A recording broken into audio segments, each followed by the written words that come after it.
അമ്മൂന് ഇപ്പൊ പുതിയ ഡ്രൈവറെ കിട്ടിയില്ലോ. ഓടപെട്ടെ, ഞാൻ ഇതിന്റെ മൊയിലാളിയാ. മുല്ലപ്പൂ വേണോ? മുല്ലപ്പൂ നിക്ക്, 2 മുഴം എടുത്തോ. ഞാൻ വെക്കാം. ഹായ്, വൃത്തിയായിട്ട മണം.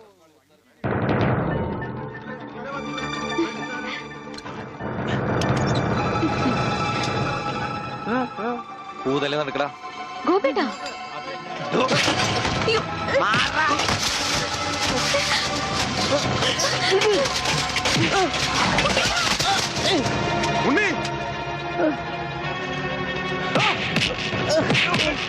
ഇനി അവനെ തൊട്ടതിന്റെ കൈ ഞാൻ വെട്ടും.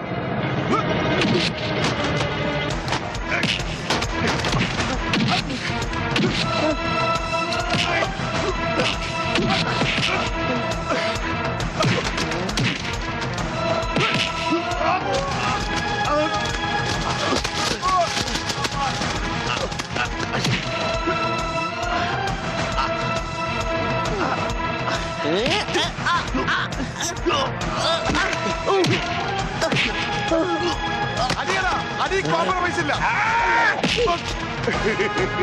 എനിക്കൊന്നും പറ്റില്ല.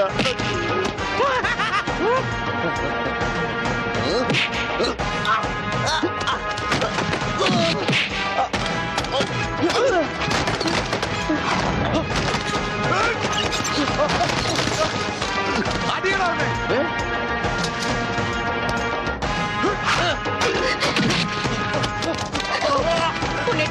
വേണ്ട, അവന്റെ തലക്കിട്ടു. അയ്യോ അയ്യോ വേണ്ട.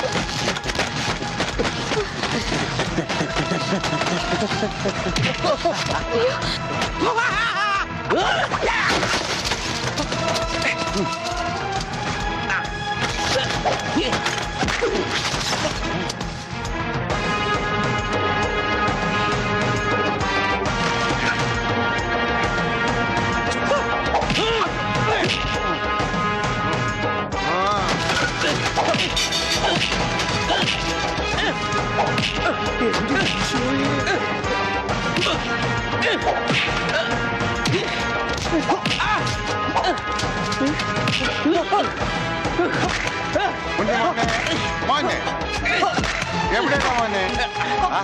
ഇവിടെയാണ് തല്ലി.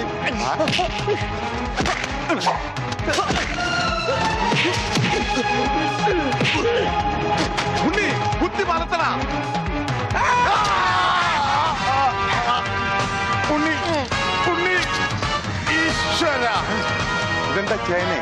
ഇതെന്താ തക്കാളി? അയ്യോ വെച്ചേക്ക് വളർത്ത. അടിയടാ.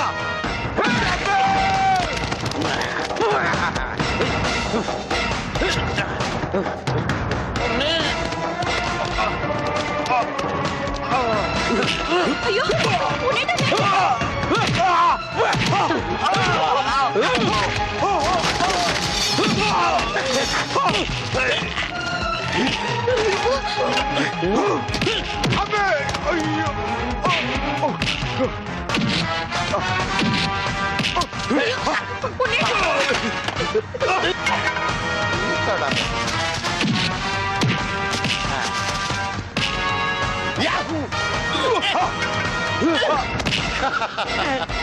ബുദ്ധി വേണോടാ.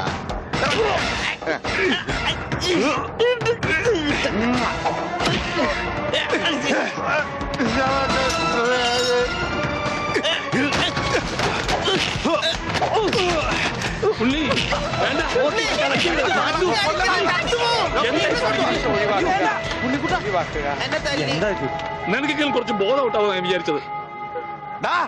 ഇതാരാണെന്നറിയോ? എന്റെ ശിഷ്യനാ. മാഷല്ല അപ്പുറം. ഞാനിവന്റെ ആശാനായിരുന്നു രക്ഷപ്പെട്ട്. മറിച്ച് ഞാനിവന്റെ ശിഷ്യനായിരുന്നെങ്കിൽ നിന്റെ പ്രസന്റ് സാർ. നടക്ക്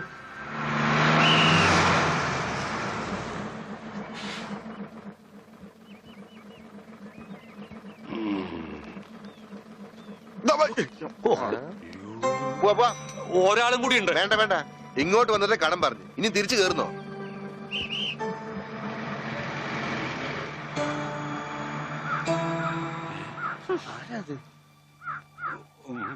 നമ്മുടെ പണിക്കരല്ലേ അത്?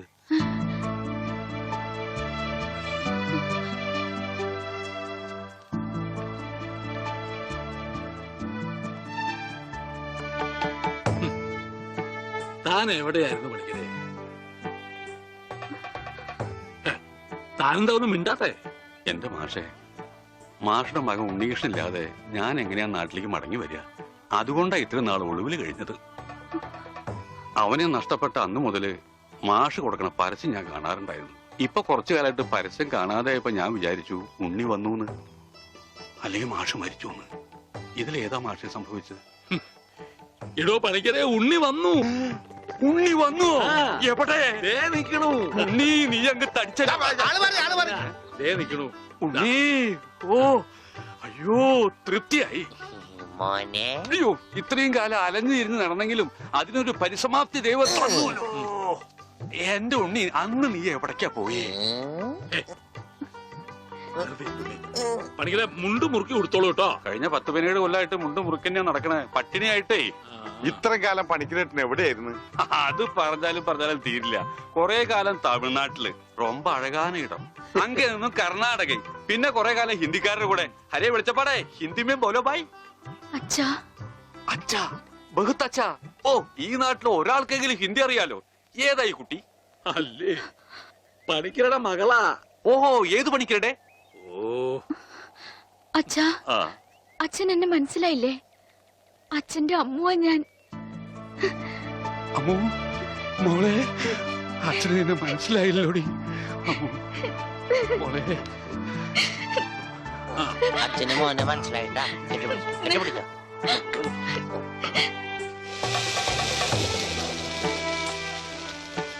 മോളെ ഒന്ന് വേഗാവട്ടെ, അവർക്ക് അവിടെ വിശന്നിരിക്കാവും. ഇപ്പൊ നമ്മളെ നാട് കണ്ടിട്ട് പണിക്കർക്ക് എന്ത് തോന്നണം? ഇത്രയും പുരോഗതി ഈ നാട്ടിനുണ്ടാവും ഞാൻ സ്വപ്നത്തിൽ പോലും വിചാരിച്ചു. ഞാൻ ഇവിടുന്ന് പോകുമ്പോ കോണവും പോലും ഉടുക്കാത്തവര് ഇപ്പൊ പാന്റ് ഇട്ട് നടക്കണു. ഇത്രയും പുരോഗതി ഇവിടെ ഉണ്ടാവാൻ കാരണം പണിക്കര് തന്നെയാ. ഇനി അതൊന്നും എന്നെ ഓർമ്മപ്പെടുത്തരുത് പത്രോസേ.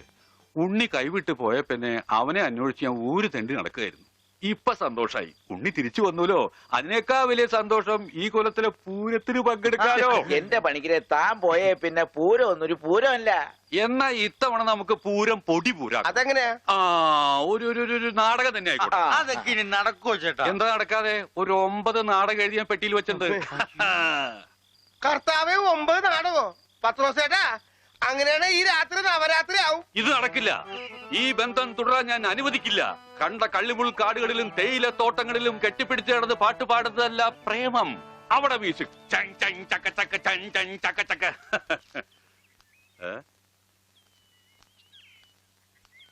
എന്താ ഇത്? ഗോപിക്കുട്ടൻ. അങ്ങനെ ഒരു സാധനം. ആ, അങ്ങനെ ഒരു സാധനമുണ്ട്. അതാണ് ഈ നിൽക്കുന്ന ഗോപിക്കുട്ടൻ. എനിക്ക് നിങ്ങൾ രണ്ടുപേരും മനസ്സിലായില്ല. എന്നെ മനസ്സിലാക്കിയിട്ട് വലിയ പ്രയോജനമൊന്നുമില്ല. ഞാനാ മാഷിന്റെ മരുമോനാ. പക്ഷേ ഈ ഗോപിക്കുട്ടനെ നല്ലോണം മനസ്സിലാക്കണം. ഇത് പണിക്കരേട്ടന്റെ സ്വന്തം അനന്തരവനാ. അതെ അമ്മാവ, അമ്മാവന്റെ ഗോപിക്കുട്ടനെ ഇപ്പൊ എന്തായി? എടാ ഗോപി, നഞ്ചു പോലിരുന്ന നീ അങ്ങ് യോഗ്യനായി പോയില്ലോടാ. ഈ യോഗ്യൻ ഇല്ലായിരുന്നെങ്കിലേ പണിക്കരേട്ടന്റെ ഭാര്യയും മകളും പട്ടിണി കിടന്ന് ചത്തേനെ. നിങ്ങളൊക്കെ ദൈവത്തെ പോലെ കുണ്ടളപ്പണ്ടല്ലോ ആ മാഷിനെ. കാര്യം ശരി, എന്റെ അമ്മായപ്പനാണെങ്കിലും പറയുമ്പൊക്കെ പറയണമല്ലോ. ആ മനുഷ്യൻ പണിക്കരേട്ടന്റെ കുടുംബത്തെ ഒന്ന് തിരിഞ്ഞു നോക്കുക പോലും ചെയ്തിട്ടില്ല. ഉണ്ണിയെ കുണ്ടെ കളഞ്ഞത് പണിക്കരേട്ടനാണെന്നും പറഞ്ഞ് അവരെയൊക്കെ ദ്രോഹിച്ചിട്ടേ ഉള്ളൂ. എന്നിട്ടിപ്പോ എന്താ ഒന്ന് കാണാല്ല. ഇതങ്ങട് കുടിച്ചേ. എരുതിയിലേക്കുള്ള എണ്ണയാണെന്ന് കരുതിയാ മതി. അമ്മാവൻ വിഷമിക്കണ്ട, അവരൊരു ബുദ്ധിമുട്ടും ഞാൻ അറിയിച്ചിട്ടില്ല. ഇപ്പൊ കണക്ക് പറഞ്ഞ പണിക്കരേട്ടൻ ഗോപിക്കുട്ടന് കൊട്ടക്കണക്കിന് കാശ് കൊടുക്കേണ്ടി വരും. എന്തേ? അതൊന്നും തരാൻ അമ്മാവന് കഴിയില്ല എന്ന് എനിക്കറിയാം. അല്ല, ഞാനതൊന്നും തിരിച്ചു ചോദിച്ചിട്ടില്ല. ഓ, സീരിയലിൽ പോലും ഇത്രക്ക് നല്ലൊരു മനുഷ്യനെ ഞാൻ കണ്ടിട്ടില്ല. ഓ, എനിക്ക് ചന്തയിലൊരു കടയുണ്ട്, പിന്നെ വേറെ കച്ചവടമുണ്ട്. അത്യാവശ്യം കാശൊക്കെ ഞാൻ സമ്പാദിച്ചു വെച്ചിട്ടും ഉണ്ട്. എന്റെ മുറപ്പെണ്ണല്ലേ അമ്മു, അവൾക്കും അവളുടെ വീട്ടുകാർക്ക് വേണ്ടി അല്ലാതെ പിന്നെ ആർക്കു വേണ്ടി ഞാൻ ഈ സമ്പാദിക്കുന്നൊക്കെ.